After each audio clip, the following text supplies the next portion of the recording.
स्वागत है आपका मैं हूं विशाल और आप देख रहे हैं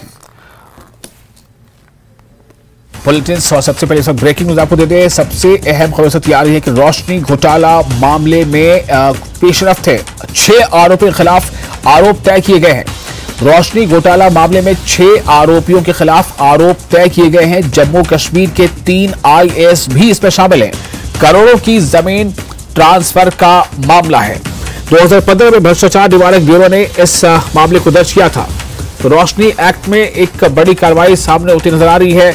इसमें कुल 6 आरोपियों के खिलाफ आरोप तय किए गए हैं और इन आरोपियों में 3 IAS भी शामिल है। जम्मू कश्मीर के 3 IAS भी शामिल है उन आरोपियों में जिनके खिलाफ मामला तय किया गया है। करोड़ों की जमीन ट्रांसफर करने का ये मामला है।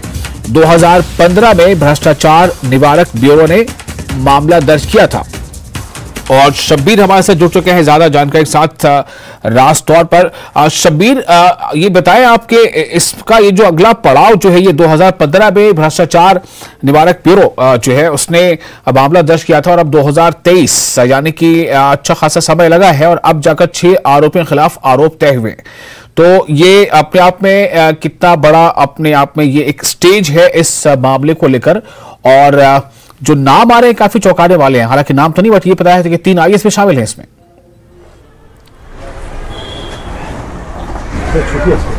देखिए विशाल, रोशनी जो है ये बहुत बड़ा स्कैम माना जा रहा है जो सरकारी हलकों में। 2001 में एक रोशनी एक्ट बना था। प्लान ये था कि जो ये जमीनें हैं जिन पे ऑक्यूपेंट्स उस टाइम पे थे, जिनके इसमें पोजीशन में जमीन है, उनको ये दी जाएगी। उसके बदले जो पैसा आएगा उससे रोशनी आएगी, उससे बिजली पैदा की जाएगी, क्योंकि यहाँ पे बहुत बड़ा सेक्टर है क्या हाइड्रो इलेक्ट्रिसिटी का जी। 25,000 करोड़ रुपए का ये स्कैंडल माना जा रहा है। आज की जो ये है इसमें 6 आरोपी हैं। एक पूर्व डिविजनल कमिश्नर है जिनके खिलाफ अब आरोप तय हुआ है। मामला ये है कि एक सज्जाद अहमद जो है, जो एक जिसके नाम पे जमीन की गई है 7 कनाल 7 मरला की जमीन है। प्राइम लोकेशन है शहीदगंज का इलाका। इसमें 2 चीजें हुई है। हुआ एक ये है कि जो रोशनी एक्ट था जी, उसके तहत जमीन उसको देनी थी जिसके पास ये काफी वक्त से थी, यानी जो इस पे ऑक्यूपेंट था काफी सालों से। लेकिन इस केस में हुआ ये था कि ये जो शख्स था ये लेसी था। इसने किसी और से जमीन जो लीज पे थी किसी की, उसमें उसकी जमीन उससे लेकर उस पे अटॉर्नी थी इसकी, यानी उस कानून के तहत इसको ये जमीन नहीं दी जानी थी। एक आरोप ये है। दूसरा इल्जाम ये है कि जब ये जमीन दी गई पहली बार तो इसकी जो कीमत थी, इस पूरे मामले में हुआ यही है कि ये जो जमीन है इसका जो वैल्यू था, असली वैल्यू, वो कम कर दिया गया। वो ऐसे कम कर दिया गया कि ये कमर्शियल एरिया है, इसको रेजिडेंशियल एरिया करार दिया गया। ये जो 6 इसमें मुलजिम हैं इनके खिलाफ अब चार्जशीट तय पाए हैं। लेकिन ये जो रोशनी का पूरा मामला है, जो एक बड़ा स्कैंडल यहां माना जा रहा है, वो 25,000 करोड़ से भी ज्यादा का है।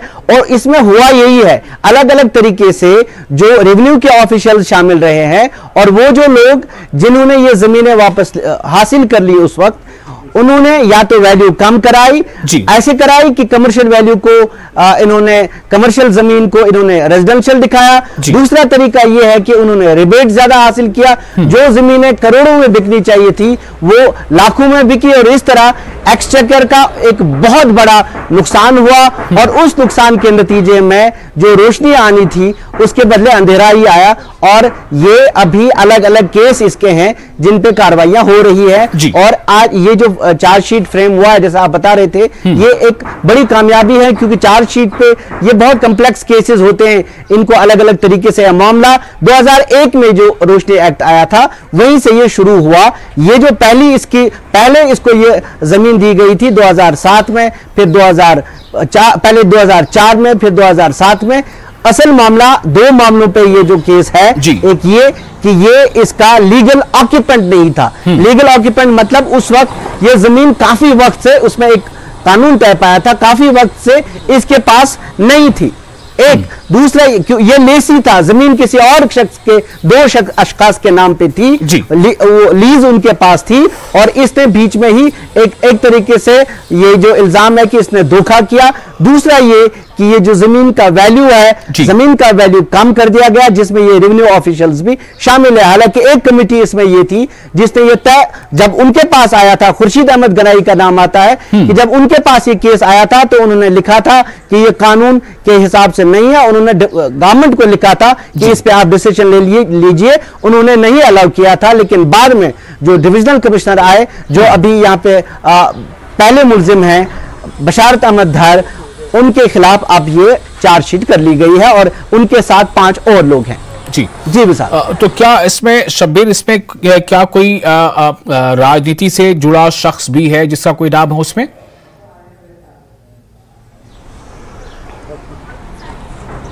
देखिए विशाल, फिलहाल तो ऑन द फेस यही लोग हैं, रेवेन्यू से ताल्लुक है, जो ये शख्स है जिसके नाम पे जमीन कर दी गई। एक और इसके साथ जुड़ा भी एक छोटा सा मामला और भी है जिसमें कुछ मरले की जमीन है, लेकिन फिलहाल कोई ऐसा राजनीतिक नाम सीधे तौर पे नहीं आया है। लेकिन अभी इसमें तफसीलात आएंगी क्या कुछ ऐसा है, लेकिन फिलहाल इसमें सीधे तौर पे किसी ऐसे शख्स का नाम नहीं है जो बड़ा राजनीतिक नाम है या कोई सियासी शख्सियत है। जी, बहुत शुक्रिया आपका शब्बीर तमाम जानकारी के लिए। और इसी के साथ यहाँ पर फिलहाल एक छोटा सा ब्रेक लेंगे, ब्रेक के बाद भी खबरों का सिलसिला जारी रहेगा।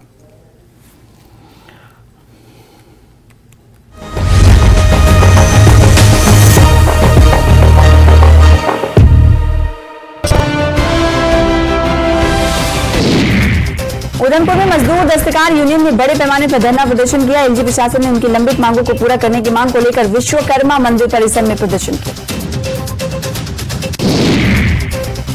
मीडिया से बात करते हुए एमडीयू के जिला अध्यक्ष दर्शन कुमार ने कहा कि मजदूरों को उनकी बेटियों की शादी के लिए दी जाने वाली सहायता बंद कर दी गई है, इसे दोबारा शुरू किया जाना चाहिए। उन्होंने ये भी कहा कि मजदूरों को 500 रुपए पेंशन दी जाए, साथ ही जिले के सभी मजदूरों का पंजीकरण कराया जाए ताकि उन्हें सरकारी लाभ मिल सके।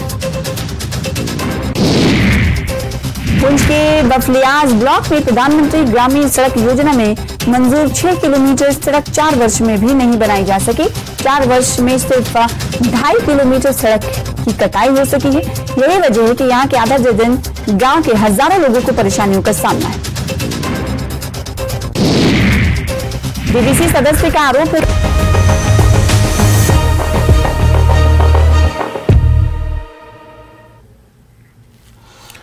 ब्रेक के बाद एक बार फिर आपका स्वागत है न्यूज 18 जो कि आप देख रहे हैं ब्रेकिंग एट 10। रोशनी घोटाला मामला जो है वो काफी अहम रहा। इसमें 6 आरोपियों के खिलाफ आरोप तय हो चुके हैं। जम्मू कश्मीर के 3 IAS भी इसमें शामिल हैं। करोड़ों की जमीन ट्रांसफर करने का मामला है और 2015 में ही एंटी करप्शन ब्यूरो ने यह मामला दर्ज किया था। जैसे जैसे इसकी तफसीलात और आगे आएंगी आपको हम इसके बारे में डिटेल देंगे। फिलहाल एक और अहम खबर, ऑपरेशन त्रिनेत्र 2 पुंछ के सिंधरा इलाके में एनकाउंटर, 4 आतंकियों को मार गिराया गया। 4 AK-47, 2 पिस्तौल और अन्य युद्ध सामग्री बरामद। पहली मुठभेड़ कल रात करीब 11:30 बजे हुई। नाइट सर्वेलांस इक्विपमेंट और ड्रोन का इस्तेमाल किया गया और इसके इस्तेमाल से जो एक ताकत, एक सुविधा मिली सुरक्षा बलों को, उन्होंने इसको अपने अंजाम तक पहुंचाया। 4 जो आतंकवादी मारे गए हैं। ऑपरेशन त्रिनेत्र 2 इसका नाम दिया जा रहा है। पुंछ के सिंधरा इलाके में एनकाउंटर का यह मामला था। 4 आतंकियों को मार गिराया गया है और न सिर्फ 4 आतंकियों को मार गिराया गया बल्कि 4 AK-47, 2 पिस्तौल और अन्य युद्ध सामग्री बरामद की गई। अन्य युद्ध सामग्री बरामद हुई है। पहली मुठभेड़ कल रात करीब 11:30 बजे हुई थी और ये जो एनकाउंटर हुआ इसमें सुरक्षा बलों ने नाइट सर्वेलांस और इक्विपमेंट और ड्रोन का भी इस्तेमाल किया। वाला इलाका जिसको हम कहेंगे, जहाँ पे अगर इस एरिया की बात करें तो ये 90 से ही इन्फिल्ट्रेशन का एक बहुत बड़ा एक रहा था, बहुत एक हॉट बेल्ट रहा था। लेकिन अब फिर आतंकवादियों की तरफ से इस ऑपरेशन को, इस एरिया को फिर यूज किया जा रहा है ऑपरेशन के लिए। और इसलिए आप देख सकते हैं, ये देखिए सिक्योरिटी फोर्सेस चप्पे चप्पे पे, यहाँ पे भी सिक्योरिटी फोर्सेस तैयार हैं और गोलियों की आवाज़ों के बीच हम ये रिपोर्टिंग कर रहे हैं। और ये देख सकते हैं बिल्कुल हमारे जो आवाज़ें हैं वो अब बढ़नी शुरू हो गई है। और ये आप देख सकते हैं सिक्योरिटी फोर्स के जवान जो है वो इस वक्त पूरा मोर्चा संभाले हुए हैं और जहाँ पे इनकाउंटर चल रहा है वहाँ पे भी ज़बरदस्त जो हर तरफ से सिक्योरिटी फोर्सेस ने मोर्चा संभाला हुआ है। और मेरे कैमरामैन भी दिखाएंगे आपको जो गोलियों की आवाज इस एरिया में है वो अब बढ़ रही है और पूरा एरिया जो है उसको कॉर्डन किया गया है, उसको बिल्कुल हम ये कह सकते हैं उसको सील कर दिया गया है और ऑपरेशन इस टाइम भी चल रहा है।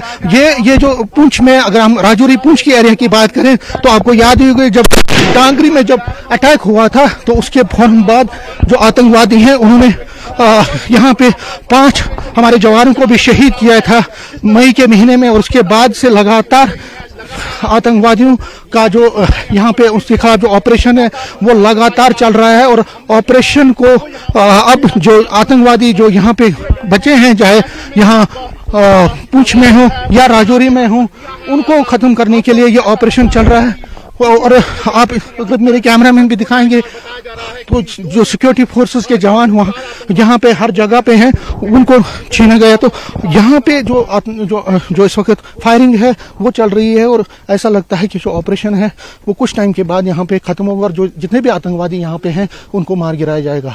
कैमरामैन आशु के साथ में समीर बा, न्यूज़ 18 सुरनकोट पुंछ।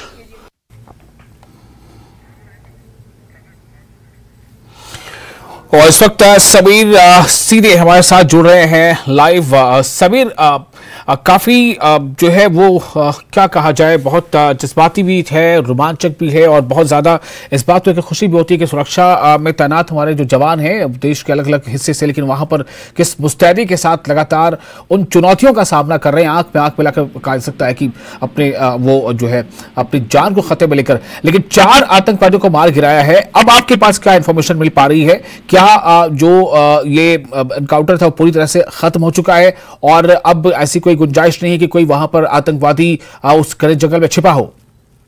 देखिए, ऑपरेशन खत्म नहीं हुआ, हम ये कह सकते हैं कि इनकाउंटर खत्म हुआ, लेकिन सर्च ऑपरेशन अभी भी चल रहा है। ये पूरा घना एरिया है, हम यहाँ पे हैं क्योंकि विजुअल, क्योंकि यहाँ पे नेटवर्क नहीं है इसलिए हम लाइव आपको तस्वीरें नहीं दिखा सकते अभी, लेकिन जो यहाँ पे है बहुत धुंध पड़ रही है, बहुत जबरदस्त धुंध पड़ रही है, बहुत ही घना एरिया है और ये सिक्योरिटी फोर्सेस जो है ये बिल्कुल रूल आउट करना चाहते हैं कि कोई और आतंकवादी यहाँ छुपा ना हो। देखिए, ये घना एरिया जिस तरह मैंने कहा जंगल है, पहाड़ी इलाका है, तो हो सकता है कि सिक्योरिटी फोर्सेस के लिए ये एक चैलेंज हो कि कहीं और आतंकवादी तो नहीं है, लेकिन जो स्पेसिफिक इंफॉर्मेशन थी कि 4 आतंकवादियों के छुपे होने की इस एरिया में, तो उसके बाद जो कल ऑपरेशन हुआ, शाम को 11:30 कांटेक्ट हुआ, लेकिन उसके बाद आज सुबह जो है एक बहुत बड़ा आक्रमण किया गया आतंकवादियों पे और ताबड़तोड़ गोलाबारी हुई जिसमें 4 आतंकवादियों को मार गिराया गया, हथियार भी मिले हैं।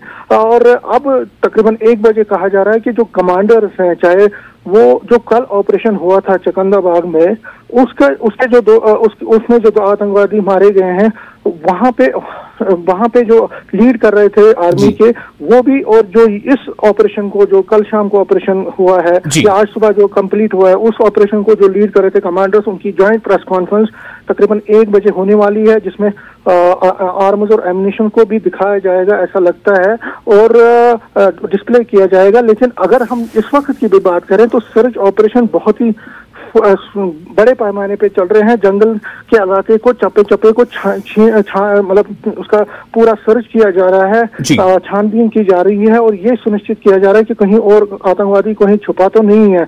ये एक चैलेंज है। देखिए, जो टांगरी में अटैक हुआ था उसके बाद, और कहा जा रहा है जो आर्मी का ऑफिशियल प्रेस नोट आया है कि ये जो मारे गए आतंकवादी, इनका मंसूबा पुंछ और राजौरी जिला में और आतंकवादी घटनाएं करने का था। पाकिस्तानी बताए जाते हैं, नाम, आइडेंटिटी और एफिलिएशन किस ऑर्गेनाइजेशन के साथ है, किस आतंकवादी संगठन के साथ है, उसका अभी पूरा ब्यौरा नहीं है। लेकिन ये है कि ये आतंकवादी बड़ा हमला करना चाहते थे यहाँ पे पुंछ और राजौरी में, उसको फॉइल किया गया, उस मंसूबे को नाकाम किया गया है। अब आर्मी कमांडर से जो प्रेस कॉन्फ्रेंस है उसमें पूरा ब्यौरा मिलेगा कि क्या, कहां से आए थे ये, उन्होंने कौन सा रूट इस्तेमाल किया था इन्फिल्ट्रेशन का और कब आए थे और क्या मंसूबा था, पूरा उसमें ब्यौरा पता चलेगा। लेकिन फिलहाल जो है एक बड़ी कामयाबी, लेकिन सर्च ऑपरेशन अपने शबाब पे है पूरे एरियाज में, जहां जहां लाइन ऑफ कंट्रोल है, जहां जहां जंगली इलाके हैं, जहां जहां सेंसिटिव एरियाज है, वहां हर तरफ बहुत ही बड़े पैमाने पे सर्च ऑपरेशन चल रहे हैं और ये सुनिश्चित किया जा रहा है कि कोई आतंकवादी और यहाँ पे छुपा न हो। जी विशाल।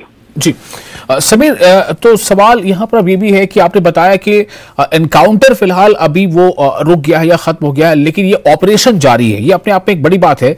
तो ये ऑपरेशन आखिर क्यों जारी है? क्या इसका मतलब ये है कि अभी ऐसे और इन्फिल्ट्रेशन बिड या ऐसे और आतंकी कोशिशें जो है अभी उसकी संभावना बनी हुई है? और क्या ये जो अभी मौसम है ये इनके लिए शायद कहीं ना कहीं साजगार है कि ऐसे मौसम में ये कोशिश करते हैं इन्फिल्ट्रेशन के लिए? देखिए, इन्फिल्ट्रेशन के जो रूट्स हैं वो हमेशा ही 12 महीने वो इस्तेमाल करते हैं। मौसम जब खराब होता है तो उस वक्त ज्यादा अटेम्प्ट्स होते हैं, लेकिन जाहिर तौर पर है कि देखिए, मैंने जिस तरह से कहा कि सिक्योरिटी फोर्स कोई चांस लेना नहीं चाहती, कोई हर एक चीज को रूल आउट करना चाहते हैं और ये सुनिश्चित करना चाहते हैं कि इन घने जंगलों में, इन पहाड़ी इलाकों में, इन जो रूट है इन्फिल्ट्रेशन के जो रूट है वहां पे कहीं और आतंकवादी तो नहीं है। तो उनको उस बिना पे ये सर्च ऑपरेशन चल रहे हैं। और जो चौकसी, जो विजुअल, जो सर्वेलेंस, जो ड्रोन के जरिए जो सर्वेलेंस है वो तो पहले से ही चल रही है, वो 24 घंटे चल रही है जहाँ पे इस लाइन ऑफ कंट्रोल पे। लेकिन फिलहाल जो जिस तरह से आतंकवादी की घुसपैठ बढ़ी है और उसको देखते हुए उस चौकसी में, उस सर्वेलेंस में बहुत बढ़ोतरी की गई थी और उसी का नतीजा है कि अब सिक्योरिटी फोर्सेस अपनी कामयाबी उनको धीरे धीरे मिल रही है। क्योंकि ऐसा भी है कि कई मॉड्यूल यहाँ पे काम कर रहे हैं लश्कर और जैश के, जो यहाँ पे पूंछ राजौरी बेल्ट्स में लाइन ऑफ कंट्रोल के सटे एरियाज में वो ऑपरेट कर रहे हैं। तो उस चीज को कि उनको वो अपने इंटेंशंस में, अपने मंसूबों में कामयाब ना हो, तो उसके लिए जो व्यापक स्तर पर सर्च ऑपरेशन वो चल रहे हैं। तो ये उसी की कड़ी है कि ऑपरेशन तो, एनकाउंटर तो खत्म हुआ लेकिन सर्च ऑपरेशन बदस्तूर चलता रहेगा। जी समीर, बहुत शुक्रिया आपका तमाम जानकारी के लिए और ये हमें अपडेट दे रहे थे। अब इस वक्त हम रुख करेंगे एक और अहम खबर का। जैसा हमने पहले भी आपको बताया कि हाजियों की वापसी का सिलसिला शुरू हो चुका है। जी हाँ, जम्मू कश्मीर लद्दाख से जो हाजी आज़मीन हज जो सफर पर गए थे, सफर हज पे, वो अब लौटना शुरू हो गए। श्रीनगर हवाई अड्डे पर हाजियों की पहली फ्लाइट का आगमन, फारूक अब्दुल्ला ने हज यात्रियों का स्वागत किया। हवाई अड्डे पर देखे गए जज्बाती मनाजर, ये वो तस्वीरें हैं जब जो हुज्जाज कराम हैं वो वापस लौटे हैं और कैसे उनके अपने, उनके रिश्तेदार, उनके वो सब लोग उनका जो है इस्तकबाल कर रहे हैं। हमारे साथ आबिद इस वक्त फिर से मौजूद हैं सीधे एयरपोर्ट से। आबिद जी, मैं आपके पास आ रहा हूँ, क्या अपडेट है? बिल्कुल विशाल, हाजियों का जो वो बाहर आ चुके हैं, अब ये अपने घरों की ओर लौट रहे हैं, कोशिश करें, क्योंकि आप देखिए किस तरह से ये लोग अब आ रहे हैं और अहल खाना जो है, फैमिली है, वो इनके साथ मिल रही है, गले मिल रहे हैं एक दो लोग, क्योंकि जज्बाती मंजर है। काफी अरसे के बाद ये लोग अब घर लौटे हैं, वो भी इतना मुकद्दस सफर, अपने दीनी जो फराइज है उनको मुकम्मल करके। हम कोशिश करेंगे, क्योंकि यहाँ पर हाजी साहिबान भी है, आप देखिए लोगों की भीड़ है, क्योंकि रिश्तेदार आए हैं। कोशिश करेंगे हम यहाँ पर हाजी साहिबान से ही बात करने की, क्योंकि आप ये देखिए कितने जज्बाती मंजर है ये, और किस तरह से जो ये लोग हैं। हाजी साहब है मेरे साथ। हाजी साहब, तो यहाँ पर कोशिश करेंगे कुछ और लोगों से हम बात करेंगे। मौजूद तशुगोड़ सान तरफ मुबारकबाद। सलामत से क्यों थ्रूत सफर, क्यों थ्रूत? मरकज बिल्कुल मदीनस मज कहीं खुशी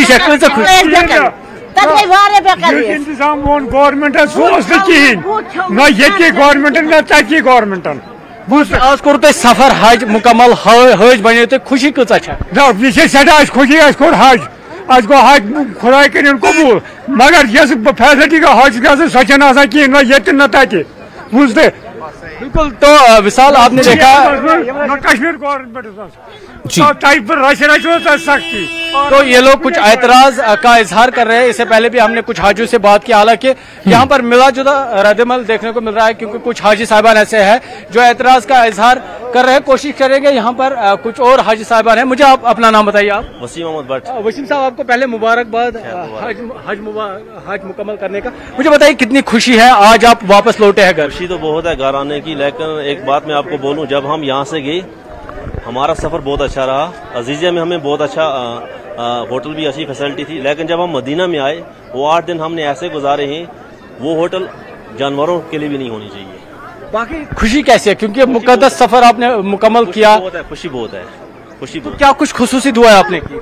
दुआ की कि तमाम जो भी मुसलमानों के ऊपर कुछ हो रहा है वो ठीक हो जाए, और अपनी वैली के लिए कि जो जुल्म हो रहा है वो भी ठीक हो जाए। अच्छा, क्या सीखने को मिला? क्योंकि इससे पहले हमने कुछ हाजी साहिबान से बात की, उन्होंने बोला कि जवानी में ही सफर हज करना जरूरी है। आपने क्या एक्सपीरियंस किया? हाँ, जवानी में हज करना तो ये ठीक रहता है। उससे ये फायदा है कि जो आपका 5 दिन का हज होता है वो उसमें जो भी अरकान होते हैं वो अच्छे तरीके से पूरे हो जाते हैं।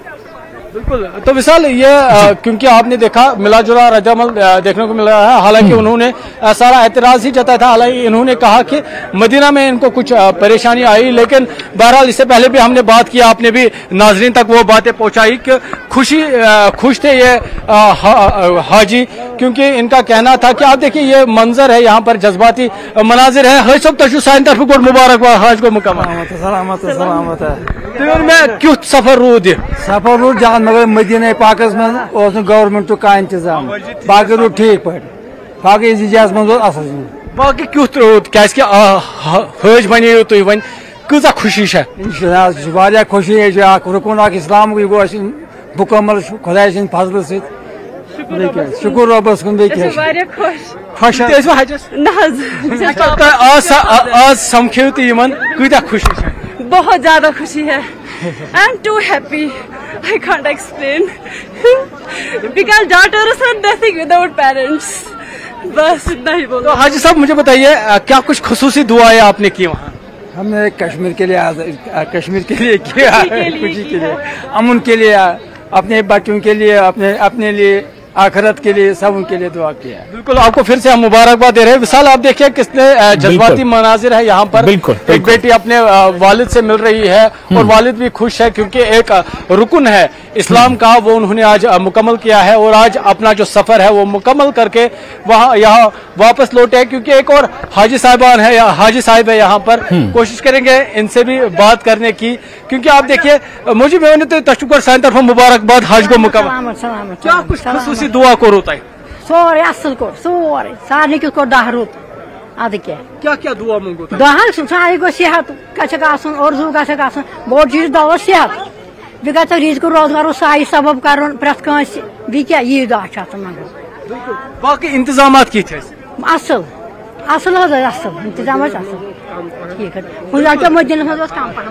तो बिल्कुल विशाल, आप देखिए मतलब मिला जुला रद्द-ए-अमल यहाँ पे देखने को मिल रहा है। हालांकि कुछ हाजी साहिबान ऐसे एतराज जता रहे हैं कि मदीना में इनको कुछ इंतजाम को लेकर कुछ कमी हुई है, लेकिन बाकी जो इंतजाम है उससे ये मुतमईन है, और खुशी ये है कि इनका सफर जो है वो आज मुकम्मल हुआ है। खुशी है इनके चेहरों पर। हज साहब, पहले आपको भी मुबारकबाद हम दे रहे हैं। सलामत जनाब, सलामत। कहाँ से हैं आप? हम इस वक्त आया मदीना पाक से। कश्मीर में कहाँ रह रहे हैं? हम आए डिस्ट्रिक्ट पुलवामा, खलन गुडी मूसा, डिस्ट्रिक्ट पुलवामा। हज को मुकम्मल लाजिम खुशी वारिया खुशी अल्लाह ताला गस कबूल थावन वारिया बेहतर रूद सफर रूद वारिया बेहतर। क्या दुआ करूँ तो खुसूसी सारी मुल्क कश्मीर खातिर कोर दुआ यस ये जुल्म तशद्दुद गसन यह गोस खत्म गसन, अमन अमान गोस कायम गसन, बेरोजगारी गस खत्म गसन, अमे खातिर कोर दुआ। सही सलामत गई सारी रोजन, जवान गई खत्म, बेकारी गई आम। बाकी मैं वन तुम आज कर तुम हज मुकम्मल, योर गए तुम सफरस खतर और आयु तुम हज बनित क्युथ मसरता क्या तुम वनकस बासान?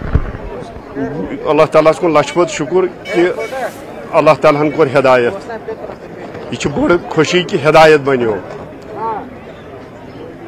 बाकी इंतजाम इंतजाम बेहतर वारिया बेहतर। गवर्नमेंटस कित कन यथान शुक्रिया कर? वारिया शुक्रिया तिहंद खातिर यथ का हद।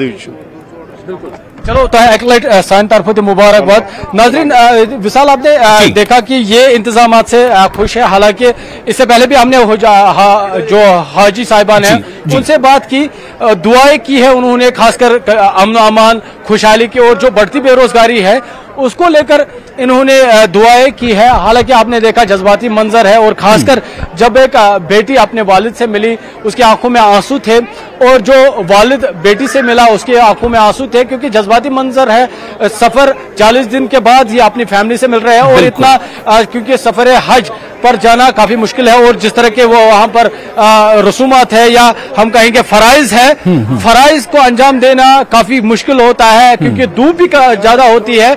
ऐसे में जब इंतजाम बेहतर होते हैं तो इन लोगों को नहीं लगता है कि सफर मुश्किल है, लेकिन उसके बावजूद भी ये अपना सफर मुकम्मल करके आए हैं, अपने फराइज अंजाम दिया है इन्होंने, और आज खुशी का इजहार कर रहे हैं ये लोग। आप देखिए ये जज्बाती मनाजिर है, बिल्कुल अपने रिश्तेदार मिल रहे हैं हाजियों से, कोशिश करेंगे इनसे भी हम बात करेंगे। मोजी मैं तो सान तरफ को मुबारक हाज खैर मुबारक, तुम खैर मुबारक, खैर मुबारक। सफर क्यों सफर रोज बड़ फर्स्ट क्लास, मगर खुदा सही की लद्दाख थोमुत सह वुचमुत अचो सह बेकदरी कर जम्मू कश्मीर के मुसलमान कर तिज बेकदरी तिज मे दुनिया मन करू तुम हज आज मुकम्मल, योर द्रायु तुम आजमीन बन, आज आयु तुम हज बनित, कूत खुशी क्युत मसरत खुशी आए तोर दीदार कर।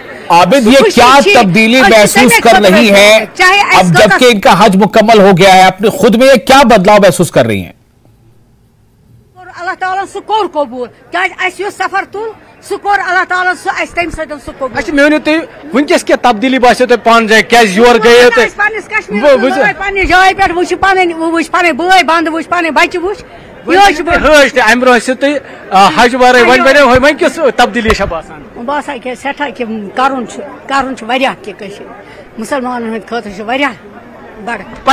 पन्ने लाइफ मज क्या तब्दीली आय तुम पन्ने पानस मज वो सच्चाई कर वो कानून पानस मज चेंज कि वो बुराई कर बदगोई कर बे क्या चेंज बे इबादत कर वो सोन उम्र गम पहली बार गई थी आबिद वतम बिल्कुल विशाल, क्योंकि यह भी जल्दी में है। हालांकि इन्होंने कहा कि किस तरह की तब्दीली है, अब ये सफर हज पर वो मुकम्मल किया है हज, अब ये कोशिश करेंगे बुराई से बचे, सच बोले, और जो दीनी फराइज है, जो अल्लाह का पैगाम है, दीन मोहम्मद या हजरत मोहम्मद सल्लल्लाहु अलैहि वसल्लम का पैगाम है, उस पर चलने की ये कोशिश कर रहे हैं। क्योंकि आपने क्योंकि हम इंतजामात को लेकर बात कर रहे थे, इन्होंने भी एतराज जताया क्योंकि यहाँ पर मिला जुला रद्द-ए-अमल देखने को मिल रहा है, क्योंकि कई सारे हाजी साहबान ऐसे भी हैं जिन्होंने एतराज का इजहार किया इंतजामात को लेकर। हालांकि जो बेशतर हाजी साहबान थे उन्होंने इत्मीनान का इजहार किया इंतजामात को लेकर। हालांकि इससे पहले भी आपने देखा किस तरह से एक जो हाजी साहब है वो किस तरह से सरकार का शुक्रिया अदा कर रहा था इंतजामात को लेकर। और फिलहाल जो क्योंकि आज 316 के करीब जो आजमीन है वो यहाँ पर लैंड कर गए पहली फ्लाइट में, और इसके बाद दूसरी परवाज भी आने वाली है, और सिलसिला यहाँ पर जो उनका बाहर आने का सिलसिला है वो अब जारी है और लोग अपनी फैमिली के साथ मिल रहे हैं। जी विशाल। जी आबिद बहुत शुक्रिया आपका, आप वहाँ लोगों से बातचीत करें और हमें फिलहाल इजाजत दें, हम फिर आपके पास वापस लौटेंगे और भी अहम कुछ खबरें हैं उस तरफ हम रुख करेंगे अपनी खबरों का, लेकिन फिलहाल खबरों में आगे बढ़ने से पहले एक छोटा सा ब्रेक लेते हैं, जल्द हाजिर होंगे।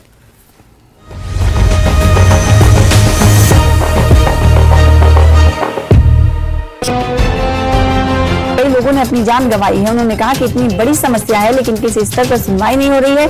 यहाँ के लोगों ने उप राज्यपाल मुख्य सचिव के प्रति आक्रोश भी जताया।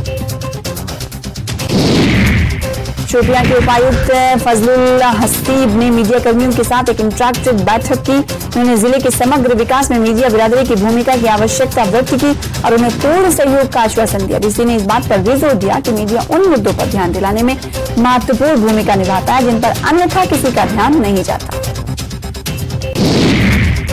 बैठक के दौरान प्रिंट और इलेक्ट्रॉनिक मीडिया संगठनों के प्रतिनिधियों को डीसी के साथ बातचीत करने का अवसर प्राप्त हुआ। मीडिया प्रतिनिधियों ने प्रेस क्लब की स्थापना की मांग की। डीसी ने आश्वासन दिया कि उनकी मांगों को तुरंत पूरा किया जाएगा। भारतीय नौसेना ने लेह के सिंधु संस्कृति केंद्र ऑडिटोरियम में एक बैंड प्रदर्शन सरगम का आयोजन किया, जिसमें नौसेना के संगीतकारों और एक लोकप्रिय स्थानीय बैंड दशहट्स के संगीतकारों ने परफॉर्म किया। इस अवसर पर एलजी लद्दाख बीडी मिश्रा मुख्य अतिथि रहे।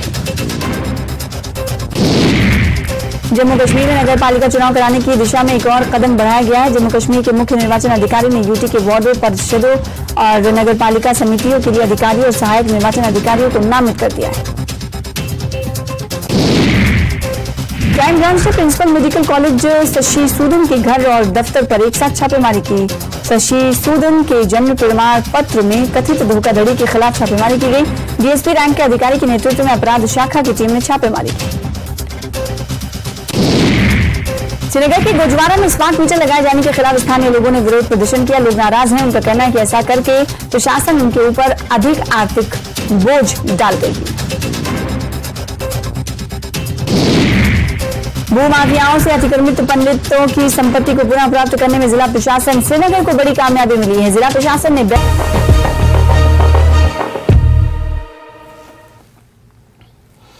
ब्रेक के बाद एक बार फिर आपका स्वागत है। जो के आप देख रहे हैं ब्रेकिंग एट 10। आपदा से जुड़ी बड़ी खबर यह है कि 24 जून से अब तक 122 लोगों की मौत हो चुकी है। जी हां, हम बात कर रहे हैं हिमाचल प्रदेश की, जबकि 12 लोग लापता हैं। यानी 122 लोगों की मौत और 12 लोग लापता हैं। वहीं अब तक 140 लोग घायल भी बताए जा रहे हैं।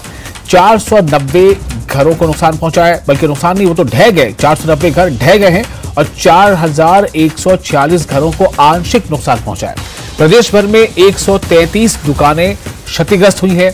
प्रदेश को नुकसान का आंकड़ा 4635 करोड़ 58 लाख रुपए को पार कर गया है।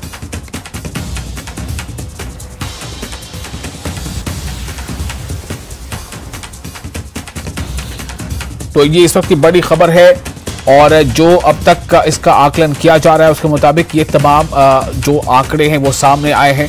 जैसा मैंने आपको पहले बताया कि आपदा से जुड़ी ये बड़ी अहम जानकारी इस वक्त आ रही है। हिमाचल प्रदेश में 24 जून से अब तक 122 लोगों की मौत हुई है बारिश या बाढ़ की वजह कर, और जबकि 122 लोगों की मौत के अलावा 12 लोग अब भी लापता बताए जा रहे हैं।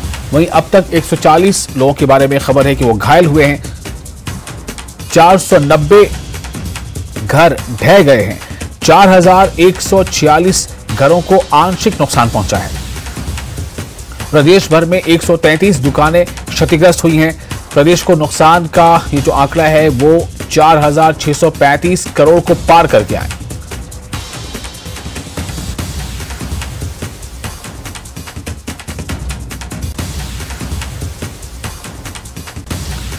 हिमाचल प्रदेश में बारिश बाढ़ आपदा जो है वो प्रभावितों की मदद के लिए सुक्खू सरकार ने बड़ा ऐलान किया है। सीएम सुक्खू ने ट्वीट करके जानकारी दी है कि पक्के और कच्चे मकान खोने वालों को या ऐसे परिवारों को अब 1 लाख रुपए की वित्तीय सहायता दी जाएगी।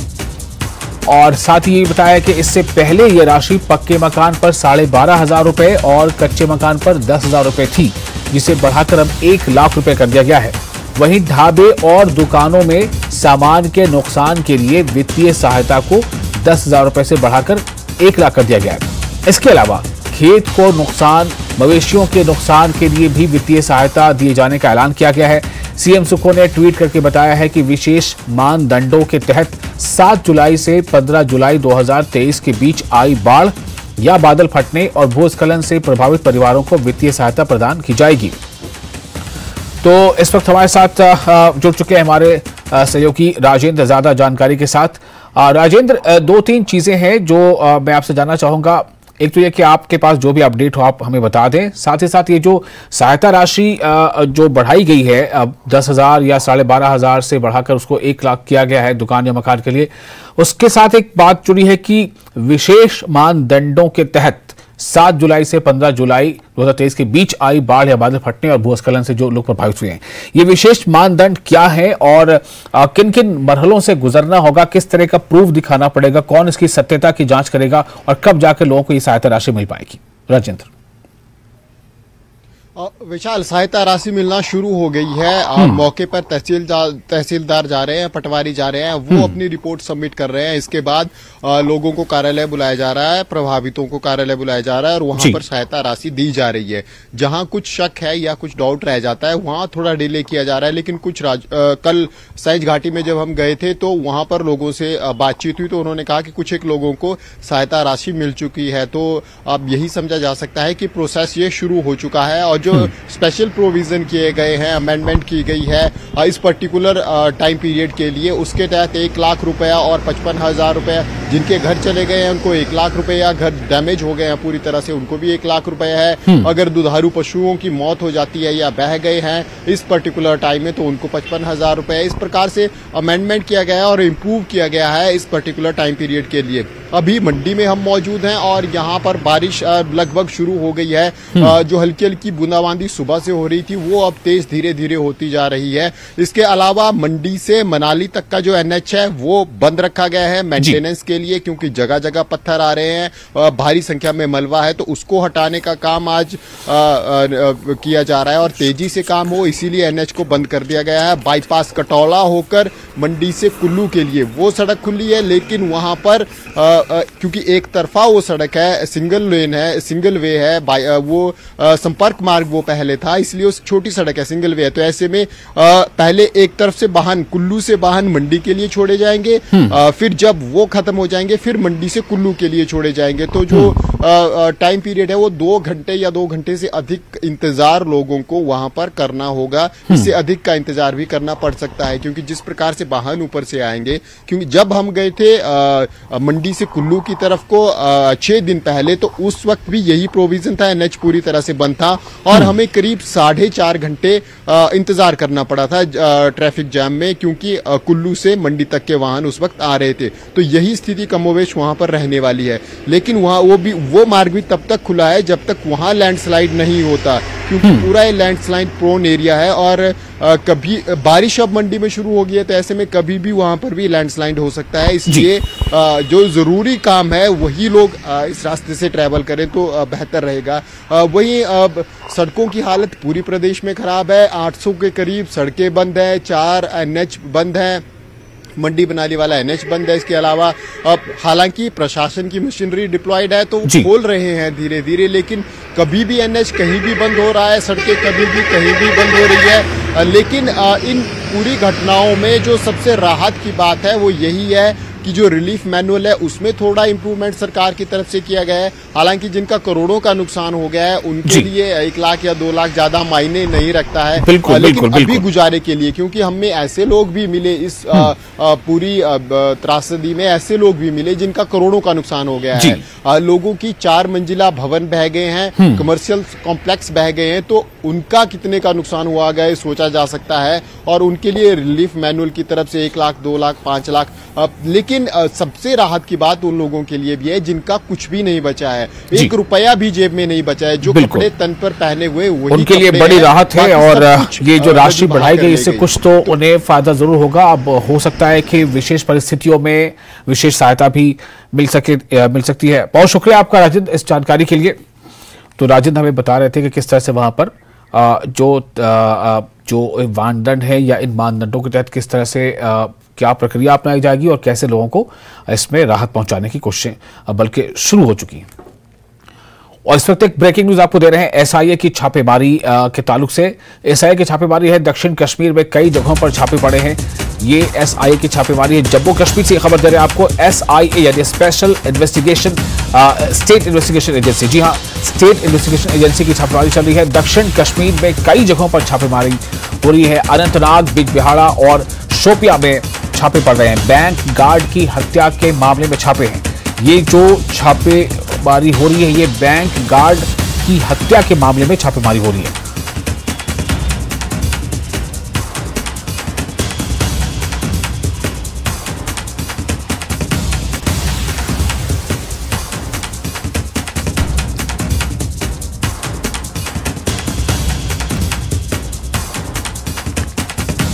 और इस वक्त एक और अहम खबर आपको दे रहे हैं, सीमा हैदर पर यूपी ATS का शिकंजा कसता जा रहा है। जी हाँ, सीमा हैदर पर यूपी ATS का शिकंजा कसता जा रहा है। सीमा हैदर से फिर पूछताछ करेगी यूपी की ATS।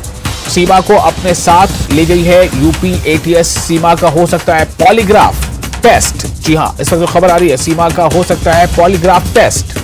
सचिन से भी पूछताछ करेगी यूपी ATS। तो जिस तरह से ये मामला लगातार सुर्खियों में है और इस मामले को लेकर नित नए खुलासे भी हो रहे हैं, कई अहम जानकारियां, कई नई जानकारियां भी सामने आ रही हैं। इसी बीच अब ये खबर है कि यूपी की जो एटीएस है, यूपी एटीएस सीबा हैदर को एक बार फिर से पूछताछ के लिए अपने साथ ले गई है और इस बात की भी संभावना है कि सीबा हैदर का पॉलीग्राफ टेस्ट हो और फिर से फिलहाल अभी यूपी एटीएस लेके अपने साथ पूछताछ करने के लिए और अपने साथ लेके यूपी एटीएस सीमा का पॉलीग्राफ टेस्ट हो सकता है। सचिन से भी पूछताछ करेगी यूपी एटीएस।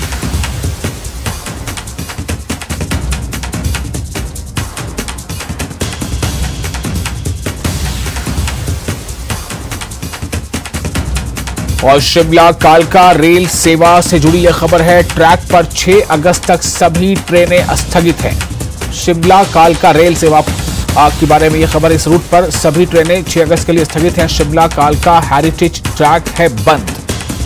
शिमला कालका रेल सेवा ट्रैक पर 6 अगस्त तक सभी ट्रेनें स्थगित। सोलन कालका के बीच कई स्थानों पर भूस्खलन के चलते ये फैसला लिया गया है।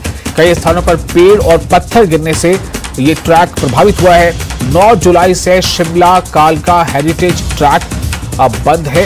इस पर रेलवे की या ट्रेनों की जो आवाजाही वो लगातार 9 जुलाई से ही बंद है और अभी जो खबर आ रही है उसके मुताबिक 6 अगस्त तक इस ट्रैक पर सभी ट्रेनें स्थगित रहेंगी। तो शिमला कालका रेल सेवा ट्रैक पर 6 अगस्त तक सभी ट्रेनें स्थगित रहेंगी। सोलन कालका के बीच कई स्थानों पर भूस्खलन के चलते फैसला लिया गया है क्योंकि कई स्थानों पर पेड़ गिरने और पत्थर गिरने से ये ट्रैक बुरी तरह से प्रभावित हुआ है।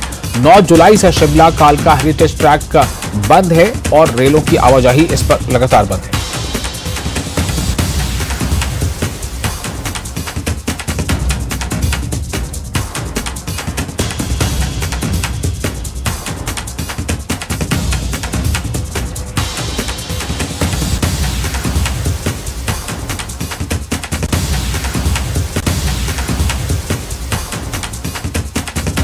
और अगली खबर ये दिल्ली से है। दिल्ली में बेहाल हैं लोग परेशान हैं। राजघाट पर अब पानी अब भी जमा है। 8 से 9 जो है वो मोटर लगाए गए हैं पानी को निकालने के लिए। वहां पर 8 से 9 पानी के मोटर लगाए गए हैं। 24 घंटे पानी निकालने का काम जारी। 2 से 3 दिनों में राजघाट पर पानी कम हो पाएगा। दिल्ली में यमुना का जलस्तर भी नीचे आया है, यानी घट गया है।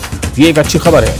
दिल्ली में यमुना का जलस्तर घट गया है, नीचे आया है और जो राजघाट के आसपास इलाकों में जो पानी जमा है उसको लेकर के कई मोटर्स लगाए गए। खबर तो ये है कि 8 से 9 पानी के मोटर लगाए गए और 24 घंटे पानी निकालने का काम जारी है। 2 से 3 दिन में राजघाट पर पानी कम हो जाएगा।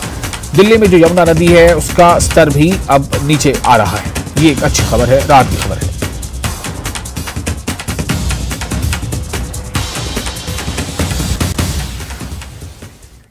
और इसके साथ ही एक छोटा सा ब्रेक लेते हैं। ब्रेक के बाद जल्द हाजिर होंगे।